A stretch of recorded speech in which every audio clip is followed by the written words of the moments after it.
পাকস্থলীতে cancer homeopathic সমাধান।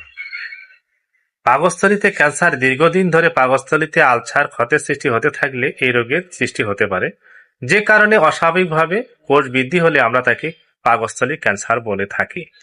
এর homeopathic লক্ষণভেদে কয়েকটি ওষুধ তুলে ধরলাম, যেমন পাকস্থলী ডিএনএ আলসারের প্রদাহ, জ্বালা পোড়া, হজম শক্তির অভাব, তিক্ত স্বাদ, কোণযুক্ত পদার্থ দিয়ে মনে হয় পেটে আঘাত করতেছে এমন লক্ষণ, পাকস্থলীতে ক্ষত, ক্যান্সার, মূত্রত্যাগে পচা গন্ধ এমন লক্ষণে হাইড্রোস্টিস ওষুধ খুবই কার্যকরী। ক্যান্সার রোগের উপকারী ওষুধ আরেকটি রেডিয়াম। রোগীর মানসিক অবসাদগ্রস্ত, উত্তেজনাপ্রবণ ও আক্রান্ত স্থানে জ্বালাপোড়া, ফুসফুসের ক্যান্সার উপকারী এমন লক্ষণে রেডিয়াম ওষুধটি খুবই কার্যকরী। এছাড়াও লক্ষণভেদে হোমিওপ্যাথিক মেডিসিনগুলো রেজিস্টার ডাক্তারের পরামর্শ অনুযায়ী আপনারা সেবন করলে পাকস্থলী ক্যান্সার থেকে চিরমুক্তি লাভ করবেন ইনশাআল্লাহ।